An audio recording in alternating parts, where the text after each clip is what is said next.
نحمده ونصلي على رسوله الكريم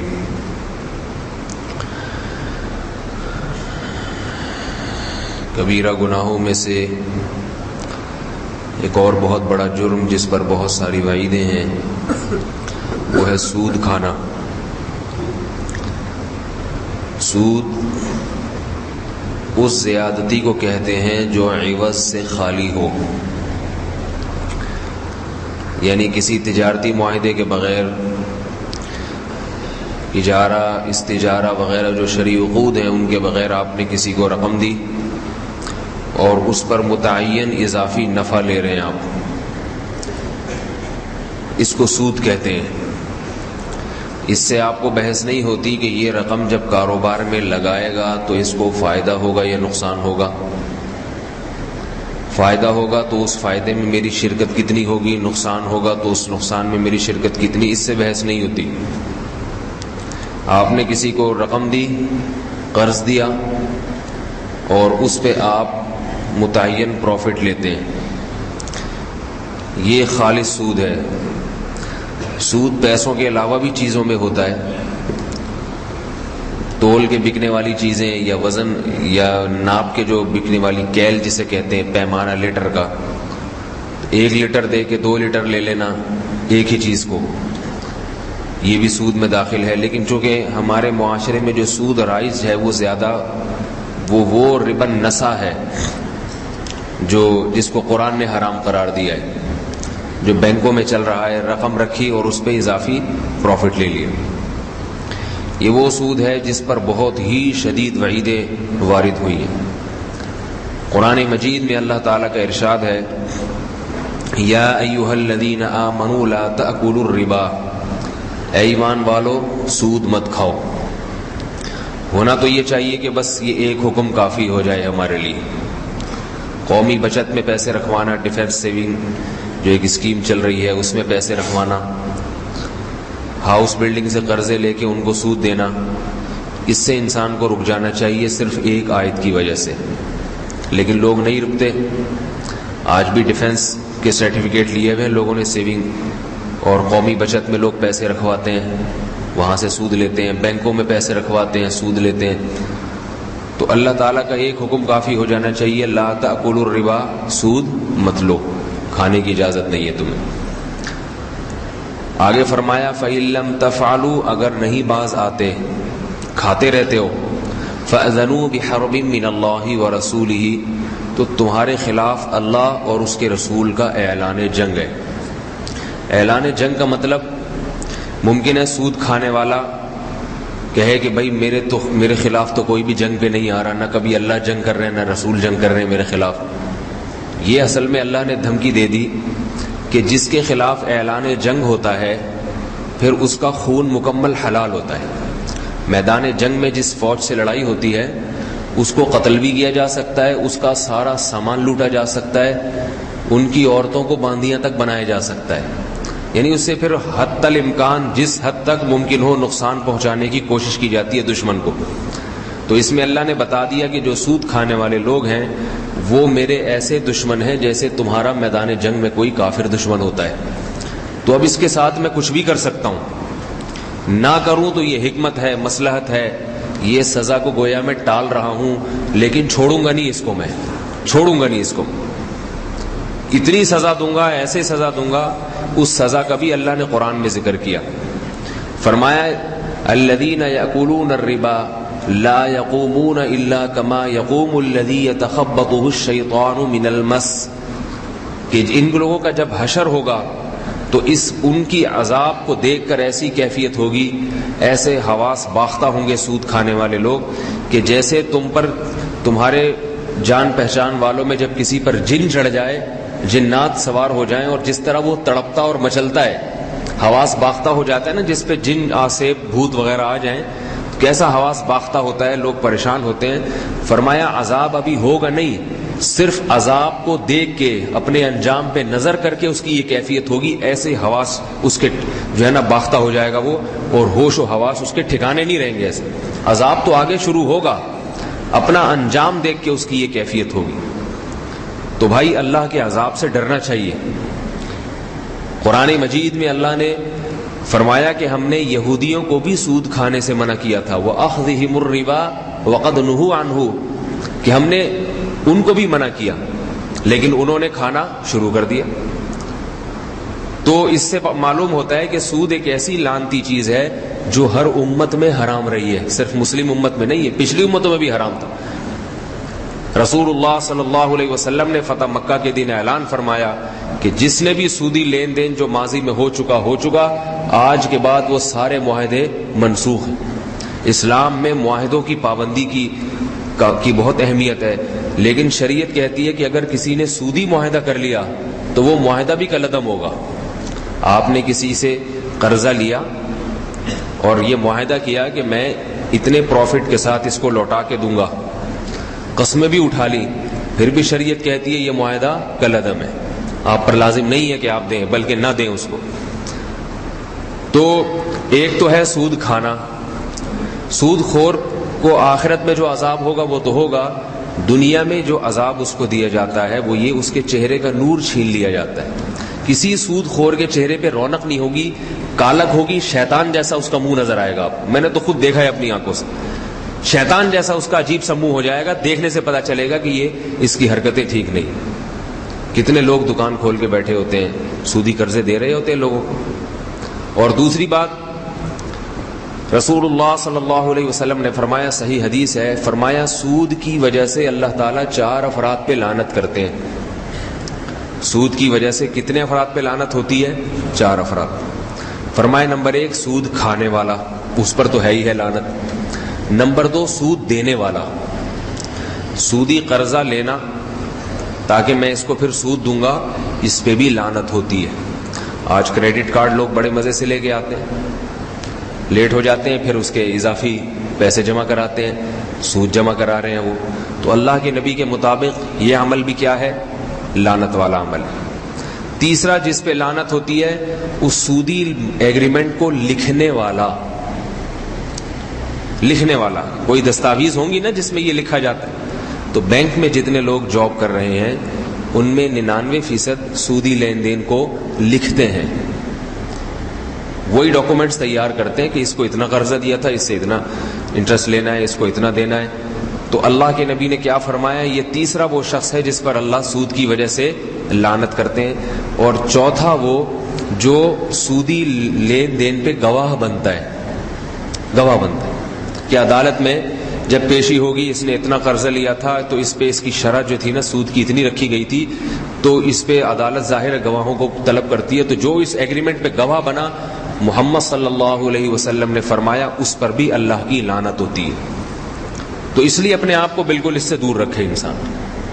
تو اب اس میں جتنے بھی بینک میں جاب کرنے والے لوگ آ گئے، ہمیں کسی کی آمدن پہ لات مارنے کا شوق نہیں ہے، نہ کسی کے منہ سے نوالا چھیننے کا شوق ہے۔ لوگ کہتے ہیں پتہ نہیں یہ کیوں پیچھے پڑ جاتے ہیں بینکوں کے، اس لیے پیچھے پڑ جاتے ہیں کہ اپنے بچوں کو حرام مت کھلاؤ میرے بھائی۔ اتنا بڑا جرم، اتنا بڑا گناہ جس پر اعلان جنگ کا حکم دیا گیا، آپ اپنی کمائی کا ذریعہ ہی اس کو بنا رہے ہیں۔ آپ سارا دن وہی معاملہ بیٹھ کے لکھتے بھی ہیں، اس کو تحریر کی صورت میں بھی لاتے ہیں، اور اسی پہ سارے ڈاکومنٹس آپ تیار کر رہے ہیں، اسی ڈاکومنٹیشن کے آپ کو پیسے مل رہے ہیں۔ تو یہ لعنتی عمل ہوا کہ نہیں ہوا؟ اور اس لعنتی عمل پہ جو تنخواہ ملے گی وہ بھی حرام ہوگی۔ تو بینک میں جاب کرنے والا سود تو نہیں کھا رہا، مگر جس عمل کی تنخواہ لے رہا ہے وہ عمل حرام ہے، وہ عمل ناجائز ہے، اس کی تنخواہ لینا اس کے لیے ناجائز ہے۔ جتنی جلدی ہو سکے پہلی فرصت میں ایسی ملازمت کو لات مار دینا چاہیے، اور کوئی حلال آمدن کا ذریعہ جو ہے تلاش کرنا چاہیے۔ حکومتوں سے توقع نہ رکھیں، یہ لوگ تو سود کو اور ترقی دیں گے۔ ابھی ماضی قریب میں حضرت مفتی تقی عثمانی صاحب نے وہ جو سپریم کورٹ میں کیس مکمل جیت لیا تھا پرویز مشرف کے دور میں، اور ملک میں جو ہے وہ باقاعدہ آئین کی اس کو شکل دے دی گئی تھی کہ پاکستان کے نظام کو سود سے پاک کیا جائے۔ ہمارے جو سابق صدر تھا مشرف، اللہ کی 100 لعنتیں اس کے اوپر بار بار ہوتی رہیں، کیونکہ اس نے دوبارہ پھر جو ہے وہ اس نظریاتی کونسل کو ختم کر کے اپیل دائر کی، اور وہ کیس کو دوبارہ پینڈنگ میں ڈال دیا اس نے۔ تو یہ چاہتے ہی نہیں، خود بھی حرام کھاتے ہیں، دوسروں کو بھی حرام کھلاتے ہیں۔ تو ان سے تو کوئی توقع نہ رکھیں، ملک کا نظام تو ایسے ہی چلتا رہے گا، سود ہی پر چلتا رہے گا. اپنے آپ کو سود سے بچانے کی کوشش کریں، اپنے آپ کو بچائیں اور اپنی اولاد کو بھی حلال کھلائیں.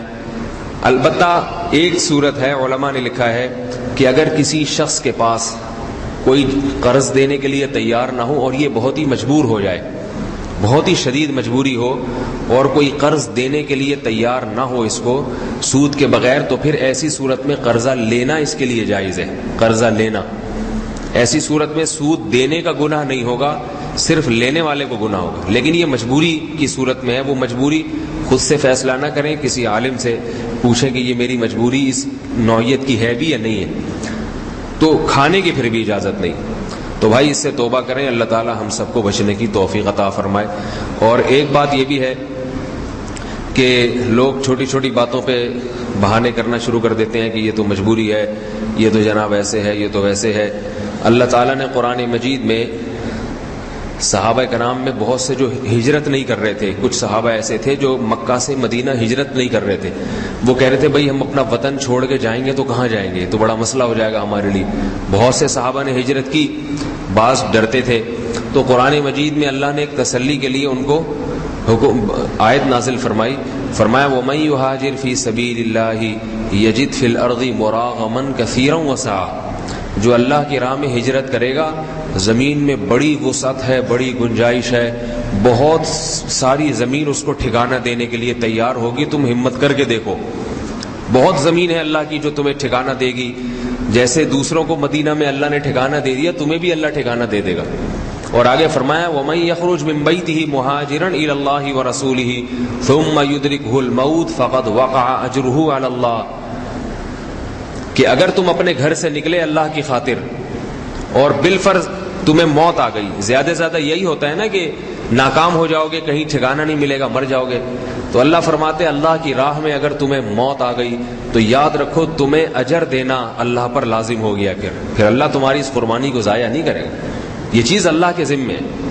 تو بھائی حرام کو جتنا جلد ہو سکے انسان چھوڑنے کی کوشش کرے. اللہ کی طرف سے بڑی امیدیں ہیں کہ زمین میں اس کو رزق کے بہت سارے ذرائع بھی ملیں گے انشاءاللہ. اور اگر اس راہ میں اس کی موت واقع ہو گئی یا کوئی آزمائش اس کو آئی تو اللہ کے ذمے ہے پھر اس آزمائش کا اس کو بدلہ دینا. اللہ تعالیٰ اچھے اعمال کرنے والوں کے اجر کو ضائع نہیں کرتے. اللہ تعالیٰ ہم سب کو اس لعنت سے، سود کی لعنت سے بچنے کی توفیق عطا فرمائے. آئندہ رقمیں اپنی بینکوں میں نہ رکھوائیں، سود نہ لیں اس پہ. قومی بچت میں ڈیفنس سیونگ جو ہے سرٹیفکیٹ آ رہے ہیں، لوگ اس میں رکھوا دیتے ہیں بڑے آرام سے. بیوہ عورتیں تو ایسے اس میں پیسے ڈال دیتی ہیں کہ بھئی ہمارے پاس تو کھانے کا کوئی ذرا نہیں ہے تو یہاں سے آتا رہے گا. وہ آتا نہیں ہے، اللہ نے صاف کہہ دیا یمحق اللہ الربا، اللہ سود کو گھٹاتے ہیں. آئے گا نہیں، اس سے آئے گا تو خرچے اللہ اتنے بڑھا دے گا کہ وہ آتا ہوا سارا ادھر چلا جائے گا. حلال کا 1 روپیہ اس میں جو اللہ برکت دیتے ہیں وہ حرام کے لاکھ روپے میں برکت نہیں دیتے. کسی اور کاروبار میں لگائے جائیں، کسی اور ذریعے میں لگائے جائیں. ایک آخری بات یہ کہ عام طور پہ تاجر لوگ جب وہ آپس میں شرکت کرتے ہیں، پیسوں کی لین دین کرتے ہیں اور جو ہے وہ تجارت پہ پیسہ دیتے ہیں دوسرے کو، تو وہ بھی نہ چاہتے ہوئے بھی سودی لین دین میں پھنس جاتے ہیں. کئی کیسز ہمارے سامنے آتے ہیں تاجروں کے، فلاں بندہ کاروبار کر رہا ہے، اس کو پیسے دے دیا، 2 لاکھ روپے دے دیے، نفع کا کوئی وہ طے ہی نہیں کرتے آپس میں بیٹھ کے کتنا کما کے تمہیں کتنا پروفٹ میں دوں گا، کوئی طے ہی نہیں ہوتا. بس وہ کماتا جا رہا ہے اور ماہانہ متعین رقم دیتا چلا جا رہا ہے. بعض تاجر ایسا کرتے ہیں، کسی کو کوئی چیز خرید کے دے دی قسطوں پہ مہنگے داموں، اب خرید کے ایسا کرتے ہیں کہ بجائے وہ چیز خرید کے اپنے قبضے میں لائیں پھر اس کو آگے بیچیں. یہ ڈرامے نہیں کرتے، وہ اس کو کہتے ہیں یہ ڈرامے ہیں، یہ نہیں کریں گے ہم، یہ بڑی لمبی. جا کے پیمنٹ ادا کر دی دکان والے کو، کہا یہ چیز جو ہے آپ اس کو بیچ دیں، اور پھر اس پہ پروفٹ لیتے ہیں. تو یہ تھوڑی بہت بے احتیاطیوں سے وہ معاملہ سودی بن جاتا ہے. کیونکہ اب میں یہاں مسائل تو نہیں بتانا بیٹھا سود کے، تو بہت وقت لگ جائے گا اس میں. تو جب کوئی تجارت کیا کریں، اس پہ پیسہ کمانا ہو تو پہلے کسی مولوی صاحب سے پوچھ لیں کہ بھائی یہ طریقہ ہے انویسٹمنٹ کا، اس طریقے سے پیسہ کمانا حلال بھی ہے یا نہیں ہے. تو مولوی صاحب انشاءاللہ آپ کو کوئی ایسا طریقہ بتا دیں گے کہ سانپ بھی مر جائے گا اور لاٹھی بھی نہیں ٹوٹے گی. سمجھ رہے ہیں نا؟ تھوڑا سا دائیں بائیں کچھ کرنا ہوتا ہے جس سے وہ معاملہ سود کے بجائے حلال بن جاتا ہے، تھوڑا سا تدبیر کرنی ہوتی ہے۔ حضرت بلال رضی اللہ تعالی عنہ ایک مرتبہ رسول اللہ صلی اللہ علیہ وسلم کے پاس آئے، تو حضرت بلال کے پاس آپ صلی اللہ علیہ وسلم نے کھجوریں دیکھی، آپ نے فرمایا کھجوریں کہاں سے آئی ہیں؟ تو انہوں نے فرمایا کہ میرے پاس کچھ کھجوریں تھیں، تر بہترین کھجوریں، تو وہ کھجوریں میں نے دی تقریباً 1 سا، تو اس کے بدلے میں نے پرانی کھجوریں 2 سا لے لی، یعنی مہنگی کھجور دے کے سستی والی کھجور دگنی لے لی۔ اب کھجور کو جب کھجور کے بدلے میں خریدا جائے تو برابری ضروری ہے، اس میں اضافہ نہیں ہو سکتا۔ آپ صلی اللہ علیہ وسلم نے فرمایا ہوا عین الربا، اے بلال یہ تو خالص سود ہے، یہ کھجور تو حلال نہیں تمہارے لیے۔ پھر آپ علیہ السلام نے ان کو ہیلا بتایا، طریقہ بتایا کہ ایسے کرتے۔ وہ کیا؟ فرمایا تمہارے پاس جو مہنگی کھجوریں تھیں ان کو مہنگے داموں بیچتے، پیسوں سے، درہم سے، چاندی کے درہم ہوتے تھے نا، پھر اس درہم سے یہ سستی کھجوریں اتنی ہی مقدار میں خرید لیتے۔ سمجھ میں نہیں آئی میرا خیال ہے بات؟ پھر اس درہم سے کیا کرتے؟ یہ والی کھجوریں خرید لیتے۔ نتیجہ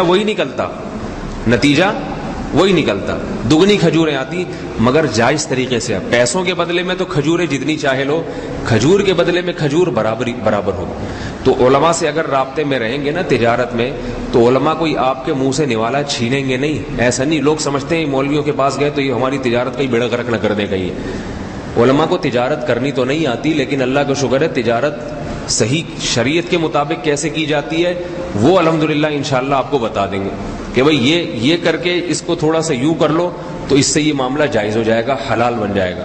مشرکین جو تھے نا، وہ یہ اعتراض کیا کرتے تھے کہ یہ جو سود ہے یہ تو پیسے کمانے کا ایک تجارتی طریقہ ہے، تو یہ کیوں حرام ہو گیا؟ وہ کہتے ہیں ہم قسطوں پہ بھی تو چیزیں خریدتے ہیں مہنگے داموں۔ مشرکین یہ کہتے تھے کہ ایک چیز قسطوں پہ ہم مہنگی ہوتی ہے اور کیش پہ سستی ہوتی ہے، تو وہ قسطوں پہ والی جو بے ہے وہ کیوں حلال ہے؟ پھر اس میں بھی تو یہی ہوتا ہے، زیادہ پروفٹ کما لیتا ہے آدمی۔ آپ نے سنا ہوگا نا علماء سے کہ قسطوں پہ خرید و فروخت جائز ہے، کیش پہ ایک چیز کی قیمت کم ہوتی ہے، قسطوں پہ ذرا زیادہ ہوتی ہے، تو قسطوں کا کاروبار جائز ہے۔ تو انہوں نے یہ اعتراض کیا کہ یہ جو قسطوں کا کاروبار ہے یہ کیوں حلال ہو گیا؟ پھر تو سود بھی تو ایسا ہی ہے۔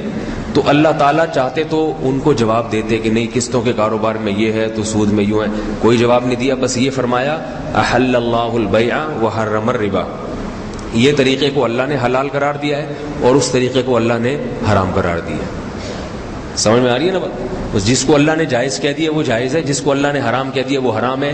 کیوں حرام ہے یہ تمہارے سمجھنے کی ضرورت نہیں ہے، حرام ہے تو حرام ہے، چاہے تمہاری کھوپڑی میں آئے یا نہیں آئے، اور جو جائز ہے وہ جائز ہے، چاہے تمہاری کھوپڑی میں آئے یا نہیں آئے۔ تو اللہ تعالی ہم سب کو معاملات میں شریعت کی اتباع کی توفیق عطا فرمائے اور سود جیسی لعنت سے بچنے کی توفیق عطا فرمائے۔ سبحانک اللہم و بحمدک، نشہد ان لا الہ الا انت، نستغفرک و نتوب الیک۔